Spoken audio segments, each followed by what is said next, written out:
Hi friends, ഇനി നമുക്ക് restaurant സ്റ്റൈലിലൊക്കെ ഉണ്ടാക്കിയെടുക്കാൻ പറ്റുന്ന ഒരു ടൈപ്പ് എഗ് ഫ്രൈഡ് റൈസാണ് ഉണ്ടാക്കുന്നത്. കുട്ടികൾക്ക് സ്കൂളിൽ ലഞ്ച് ബോക്സ് ആയിട്ട് പിന്നെ ഓഫീസിൽ പോകുന്നവർക്ക് ലഞ്ച് ബോക്സിലും വളരെ എളുപ്പത്തിൽ തയ്യാറാക്കിയെടുക്കാൻ പറ്റുന്ന ഒരു റെസിപ്പിയാണ് എഗ് ഫ്രൈഡ് റൈസ്. അപ്പം എൻ്റെ ചാനൽ ആദ്യമായിട്ടാണ് കാണുന്നതെങ്കിൽ എൻ്റെ വീഡിയോ ഇഷ്ടമായാൽ പ്ലീസ് ലൈക്ക് ചെയ്യുക, ഷെയർ ചെയ്യുക, സബ്സ്ക്രൈബ് ചെയ്യുക. അപ്പോൾ ഇനി എഗ് ഫ്രൈഡ് റൈസിന് വേണ്ടുന്ന ഇൻഗ്രീഡിയൻസ് ആണ് പറയാൻ പോകുന്നത്. ഫ്രൈഡ് റൈസിന് വേണ്ടുന്ന ഇൻഗ്രീഡിയൻസ് ആദ്യം തന്നെ ഞാൻ ഇവിടെ എടുത്തിരിക്കുന്നത് ജീര റൈസാണ്. അപ്പോൾ അതൊരു 250 ml കപ്പിൽ ഒരു കപ്പാണ് എടുത്തേക്കുന്നത്. പിന്നെ കുറച്ച് വെജിറ്റബിൾസ് എല്ലാം ചോപ്പ് ചെയ്തെടുത്തിട്ടുണ്ട്. ഗ്രീൻ ക്യാപ്സിക്കം ചോപ്പ് ചെയ്തെടുത്തിട്ടുണ്ട്, ക്യാരറ്റ്, ഉള്ളി, പിന്നെ ബീൻസ് കുറച്ച് ചോപ്പ് ചെയ്തത്, കുറച്ച് പച്ചമുളക്, ക്യാബേജ്, പിന്നെ സ്പ്രിംഗ് ഒനിയൻ ആണ് വേണ്ടത്. സ്പ്രിംഗ് ഒനിയൻ കുറച്ച് കട്ട് ചെയ്തത്, പിന്നെ വെളുത്തുള്ളി ഒരു 3 വെളുത്തുള്ളി ചോപ്പ് ചെയ്തെടുത്തത്, പിന്നെ കുറച്ച് ക്രഷ് ചെയ്ത കുരുമുളക്, സോയ സോസ് 2 ടീസ്പൂൺ, ഒരു 3 മുട്ട, കുരുമുളക് പൊടിയും 1 ടേബിൾ സ്പൂൺ കുരുമുളക് പൊടിയും, കുറച്ച് ഉപ്പും ചേർത്തിട്ട് ആവശ്യത്തിന് ഉപ്പും ചേർത്തിട്ട് ബീറ്റ് ചെയ്ത് വെച്ചിരിക്കുന്നതാണ്. പിന്നെ ആവശ്യത്തിന് ഉപ്പ്. ഈ റൈസ് അരമണിക്കൂറോളം വെള്ളത്തിൽ കുതിർക്കാൻ വെച്ചിട്ട് ഇപ്പോൾ ഞാൻ സ്ട്രെയിൻ ചെയ്യാൻ വേണ്ടി വെച്ചേക്കുന്നതാണ്. ഇനിയിപ്പോൾ ഒരു കടായി വെച്ച് അതിൽ തിളപ്പിച്ചെടുക്കാവുന്നതാണ്, വേവിച്ചെടുക്കാവുന്നതാണ്. ഒരു 75-80% മാത്രം വെന്താൽ മതി, അതിൽ കൂടുതൽ വേവണ്ട. പിന്നെ നമ്മൾ ഫ്രൈ ചെയ്യുമ്പോൾ അല്ലെങ്കിൽ എല്ലാം കൂടെ മിക്സായി പോകും, റൈസ് എല്ലാം കൂടെ ഒട്ടിപ്പിടിച്ച് പോകും. അതുകൊണ്ട് ഇനി നമുക്ക് ഫസ്റ്റ് റൈസ് കുക്ക് ചെയ്യാം. അരി വേവിക്കാൻ ഒരു കടായിൽ വെള്ളം വച്ചിട്ടുണ്ട്. അതിലേക്ക് ആവശ്യത്തിന് ഉപ്പിട്ട് കൊടുക്കുക. 1 ടീസ്പൂൺ ഏതെങ്കിലും വെജിറ്റബിൾ ഓയിൽ കൂടെ ചേർത്ത് കൊടുക്കുക. നന്നായി മിക്സ് ചെയ്യുക. എണ്ണ ചേർക്കുന്നത് അരി തമ്മിൽ കൂട്ടി പിടിക്കാതിരിക്കാനാണ്, ഒട്ടിപ്പിടിക്കാതിരിക്കാൻ വേണ്ടിയിട്ടാണ് എണ്ണ ചേർക്കുന്നത്. നന്നായി യോജിപ്പിക്കുക. വെള്ളമെല്ലാം നന്നായി തിളച്ച് വന്നിട്ടുണ്ട്. ഇനി നമുക്ക് റൈസ് ഇട്ട് കൊടുക്കാം.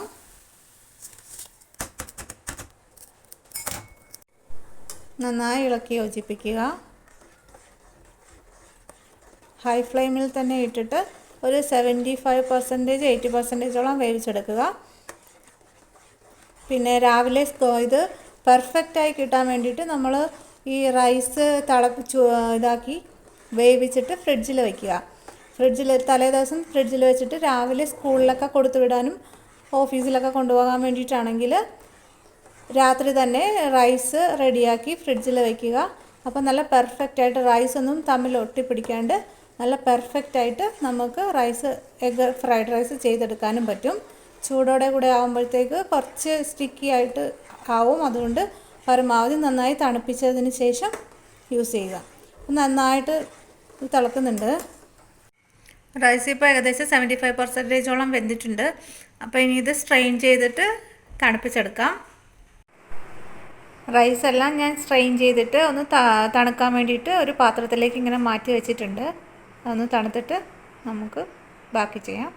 ഒരു ഫ്രൈയിങ് പാൻ ചൂടാകാൻ വെക്കുക. അതിലേക്ക് കുറച്ച് ഓയിൽ ഒഴിച്ച് നമുക്ക് മുട്ട ഒന്ന് സ്ക്രാമ്പിൾ ചെയ്തെടുക്കാം.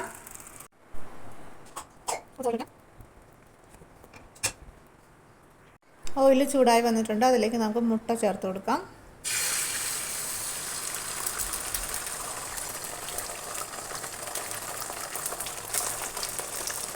നന്നായിട്ട് സ്ക്രാമ്പിൾ ചെയ്തെടുക്കാം.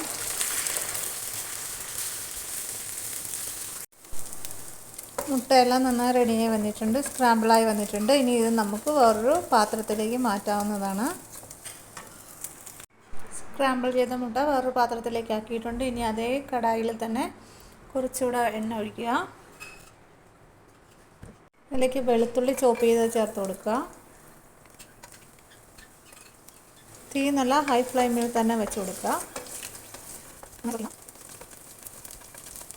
ഇനി അരിഞ്ഞ് വെച്ചിരിക്കുന്ന ഉള്ളി ചേർത്ത് കൊടുക്കുക. അത് നന്നായി സോട്ട് ചെയ്തെടുക്കുക.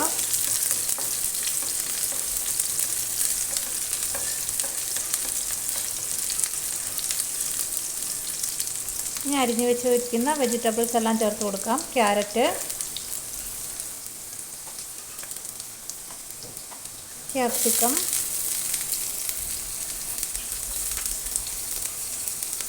ക്യാബേജ്,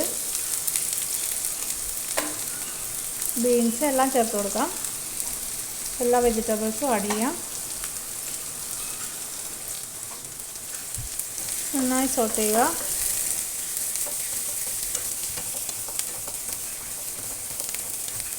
തീ എപ്പോഴും നല്ല ഹൈ ഫ്ലെയിമിലായിരിക്കണം. പിന്നെ ഈ പച്ചക്കറികളൊന്നും അധികം വേവേണ്ട ആവശ്യമില്ല. ജസ്റ്റ് ഒന്ന് ഇതായാൽ മാത്രം മതി. അധികം വെന്ത് പോകണ്ട. കുറച്ച് ഉപ്പ് ചേർത്ത് കൊടുക്കുക. സ്പ്രിംഗ് ഒനിയൻ ഉണ്ടെങ്കിൽ ഇപ്പോൾ കുറച്ച് സ്പ്രിംഗ് ഒനിയൻ ചേർക്കുക. എൻ്റെ കയ്യിൽ സ്പ്രിംഗ് ഒനിയൻ ഇല്ലാത്തതുകൊണ്ട് ഞാൻ സ്പ്രിംഗ് ഒനിയൻ ചേർക്കുന്നില്ല. ഈ കുരുമുളക് പൊടിച്ചത് ചേർത്ത് കൊടുക്കുക. ക്രഷ് ചെയ്ത കുരുമുളക്. എടുത്ത് വെച്ചിരിക്കുന്ന സോയാ സോസും കൂടെ ചേർത്ത് കൊടുക്കുക. നന്നായി ഇളക്കി യോജിപ്പിക്കുക. ഇനി നമ്മൾ എടുത്ത് വെച്ചിരിക്കുന്ന മുട്ട ചേർത്ത് കൊടുക്കുക. അതിലേക്ക് നന്നായി ഇളക്കുക.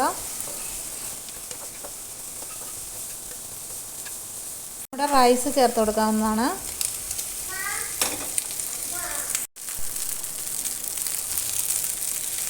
സ്ലോലി മിക്സ് ചെയ്യുക.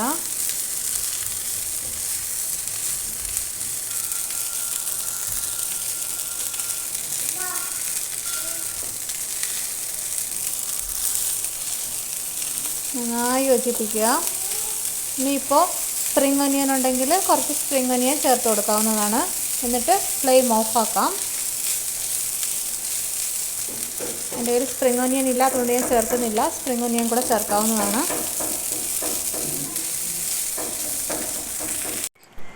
അങ്ങനെ ടേസ്റ്റിയും ഈസിയുമായിട്ടുള്ള എഗ് ഫ്രൈഡ് റൈസ് റെഡി ആയിട്ടുണ്ട്. ഒരിക്കലെങ്കിലും നിങ്ങൾ ട്രൈ ചെയ്യണം. വളരെ ടേസ്റ്റിയാണ്. പിന്നെ സ്കൂളിൽ പോകുന്ന കുട്ടികൾക്ക് രാവിലെ ലഞ്ച് ബോക്സിൽ കൊടുത്തു വിടാവുന്നതാണ്. ഓഫീസിൽ പോകുന്നവർക്കും കൊണ്ടുപോകാവുന്നതാണ്. വളരെ ടേസ്റ്റാണ്.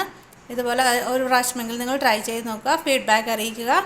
പിന്നെ ഈ വീഡിയോ ഇഷ്ടമായെങ്കിൽ ലൈക്ക് ചെയ്യുക, ഷെയർ ചെയ്യുക, കമൻറ്റ് ചെയ്യുക, പിന്നെ സബ്സ്ക്രൈബ് ചെയ്യുക. താങ്ക്